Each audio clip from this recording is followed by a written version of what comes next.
ಕಾರ್ಮಿಕ ಸಂಘಕ್ಕೆ EPS 95 ಆ ಬೇಡಿಕೆ ಈಡೇರಿಸಲಿ ಸರ್ಕಾರ ಅಂತ ಹೇಳಿ ಸೇರಿದಂಥ ನೌಕರರು ನಾವೆಲ್ಲ ಯಾರು ಅಂತ ಹೇಳಿದ್ರೆ ಈ ದೇಶ ಏನು GDP ಗ್ರೋತ್ ಹೇಳ್ತಾರ, ಏನು ಡೆವಲಪ್ಮೆಂಟ್ ನಾವು ಮಾಡಿದ್ದೀವಿ, ಇಷ್ಟೊಂದು ಅಭಿವೃದ್ಧಿ ಮಾಡಿದ್ದೀವಿ ಅಂತೇಳಿ ಏನು ಸರ್ಕಾರಗಳು ಹೇಳ್ತಾವ, ಅದೆಲ್ಲ ಅಭಿವೃದ್ಧಿ ಮಾಡಿದಂಥ ನೌಕರರೇ ನಾವು ಇಲ್ಲಿ ಸೇರಿದ್ದೀವಿ. ಇವತ್ತು ನಮ್ಮನ್ನು ಬೀದಿಗೆ ತಳ್ಳಿ ಅವ್ರು ಬರೀ ಘೋಷಣೆ, ನಾವು ದೇಶ ಹಿಂಗೆ ಅಭಿವೃದ್ಧಿ ಮಾಡಿದೀವಿ, ಹಿಂಗೆ ಮಾಡಿದೀವಿ, ನಾವು ಹೆಲಿಕಾಪ್ಟರ್ ಇಷ್ಟು ತಯಾರು ಮಾಡಿದೀವಿ, ಬಾಂಬ್ ಇಷ್ಟು ತಯಾರು ಮಾಡಿದೀವಿ, ಮಿಲಿಟ್ರಿ ಇಷ್ಟು ತಯಾರು ಮಾಡಿದೀವಿ, ಕಂಪ್ನಿಗಳು ಇಷ್ಟು ಮಾಡಿದೀವಿ, ರೋಡ್ ಮಾಡಿದೀವಿ, ಶುಗರ್ ಫ್ಯಾಕ್ಟ್ರಿ ನಡೆಸ್ತೀವಿ, ಸಿಮೆಂಟ್ ಇಂಡಸ್ಟ್ರಿ ನಡೆಸ್ತೀವಿ, ಅದೆಲ್ಲ ನಡೆಸಿ ಮಾಡಿದಂಥ ನೌಕರರು ನಾವು ಅವ್ರು ಬರೀ ನಾಯಕರು, ಅವ್ರು ಬರೀ ಘೋಷಣೆ ಮಾಡ್ತಾ ಇದ್ದಾರೆ. ಇವತ್ತು ನಮಗೆ ಅವ್ರ ವಿರುದ್ಧ ಏನು ದ್ವೇಷ ಅಸಹ್ಯ ಇಲ್ಲ, ಆದರೆ ಯಾರು ಈ ದೇಶ ಕಟ್ಟೋ ಸಲುವಾಗಿ ಶ್ರಮಿಸಿದ್ದಾರೆ ಅಂಥ ನೌಕರ ವರ್ಗಕ್ಕೆ ನೀವು ಬೀದಿಗೆ ತಳ್ಳಿ ನೀವು ಮಜಾ ಉಡಾಯಿಸ್ಬೇಡ್ರಿ. ದಯವಿಟ್ಟು ಆಡಳಿತ ನಡೆಸುವಂಥ ಸರ್ಕಾರಕ್ಕೆ ನನ್ನ ಬೇಡಿಕೆ ಇಷ್ಟೇ.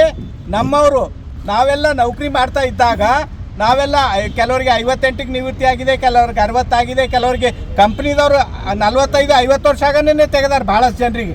ಆದರೂ ಕೂಡ 10 ವರ್ಷಕ್ಕಿಂತಲೂ ಹೆಚ್ಚಿಗೆ ಸತತವಾಗಿ ಯಾರು ಕೆಲಸ ಮಾಡಿದಾರ ಅವರಿಗೆಲ್ಲ ಈ PF ಕೊಡಬೇಕು, ಮತ್ತು ಅವ್ರಿಗೆ ಪೆನ್ಷನ್ ಕೊಡಬೇಕು, ಈ EPS ಕೊಡಬೇಕು, ಎಂಪ್ಲಾಯ್ಮೆಂಟ್ ಪೆನ್ಷನ್ ಸ್ಕೀಮ್ನಲ್ಲಿ ಕೊಡಬೇಕು ಅಂಥೇಳಿ ಬೇಡಿಕೆ ಇದೆ. ದಯವಿಟ್ಟು ಕೇಂದ್ರ ಸರ್ಕಾರ ಇದು ಗಮನ ಕೊಟ್ಟು ಕೇಳಬೇಕು. ಯಾರು ಈ ದೇಶ ಕಟ್ಟಿದ್ದಾರೆ ಅವರಿಗೆ 60 ವರ್ಷ ಆದಮೇಲೆ ನೀವು ಪೆನ್ಷನ್ ಅಂತೇಳಿ 1,000 ರೂಪಾಯಿ ಕೊಡ್ತೀರಿ ಅಂತ ಹೇಳಿದ್ರೆ ನಿಮಗೆ ನಾಚಿಕೆ ಬರಬೇಕು. 1,000 ರೂಪಾಯಿದಲ್ಲಿ ಕುಡಿಯಲು ನೀರು ಕೂಡ ಬರಂಗಿಲ್ಲ, ಮನೆ ಬಾಡಿಗೆ ಕಟ್ಟಕ್ಕಾಗಿಲ್ಲ, ವಿದ್ಯುತ್ ಸೌಕರ್ಯ ಇಲ್ಲ, ಏನಿಲ್ಲ. ಇವತ್ತು ನಮ್ಮ EPS 95 ಏನು ಆ್ಯಕ್ಟ್ ಮಾಡಿದ್ದಾರೆ, ಅದ್ರ ಪ್ರಕಾರ ನಮ್ಮ ಬೇಡಿಕೆ ಇಷ್ಟೇ. ನಾವೇನು ಭಾಳ ದೊಡ್ಡ ನಮಗೊಂದೊಂದು ಮನೆ ಕೊಡ್ರಿ, ಒಂದೊಂದು ರೋಡ್ ಕೊಡ್ರಿ, ಒಂದೊಂದು ಮಲ್ಟಿಪ್ಲೆಕ್ಸ್ ಕಾಂಪ್ಲೆಕ್ಸ್ ಕೊಡ್ರಿ, ಬಿಲ್ಡಿಂಗ್ ಕೊಡ್ರಿ ಅಂತ ಕೇಳ್ತಾ ಇಲ್ಲ. ನಾವು ಕೇಳೋದು ಮಿನಿಮಮ್ ನಮ್ಮ ಬದುಕಕ್ಕೆ 7,500 ರೂಪಾಯಿ ಬೇಕು. ಆ 7,500 ಮಾಸಿಕವಾಗಿ ಕೊಡ್ರಿ, ಪ್ಲಸ್ DA ಎವ್ರಿ ಇಯರ್ ಏನು DA ಹೆಚ್ಚಿಗೆ ಆಗ್ತದ, ಆ DA ನಮಗೆ ಕೊಡ್ರಿ. ಮತ್ತು ಇವತ್ತು ವೈದ್ಯಕೀಯ ಭತ್ಯೆ ಏನಾಗಿದೆ, ಇವತ್ತು ಕಾಯಿಲೆಗಳು ನಾವು ಬಂದಾಗ ಆಸ್ಪತ್ರೆಗೆ ಹೋದ್ರೆ 4 ಲಕ್ಷ 5 ಲಕ್ಷ ಬಿಲ್ ಮಾಡ್ತಾರೆ. ಅದು ಕೊಡುವಂಥ ಶಕ್ತಿ ನಮ್ಮ ಹತ್ರ ಎಲ್ಲಿ ಇಲ್ಲ. ಆದ ಕಾರಣ ಮೆಡಿಕಲ್ ಬೆನಿಫಿಟ್ ನಮ್ಗೆ ಕೊಡಬೇಕು. ಇಷ್ಟು ಮೂರೇ ನಮ್ಮ ಪ್ರಮುಖ ಬೇಡಿಕೆ. ಇವು ಭಾಳ ರೀಸನೇಬಲ್, ಭಾಳ ಜಾಗ್ರತೆಯಿಂದ ಕೂಡಿದಂಥ ಬೇಡಿಕೆ ಇವೆ.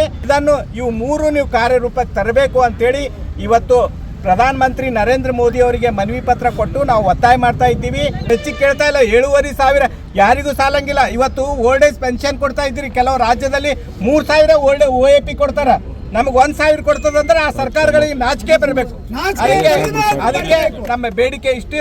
ದಯವಿಟ್ಟು ಈ ಬೇಡಿಕೆಗಳನ್ನು ಈಡೇರಿಸಬೇಕು ಅಂತೇಳಿ ಈ ಮೂಲಕ ನಾವು ಹೋರಾಟ ಕೀಳಿದಿದ್ದೀವಿ.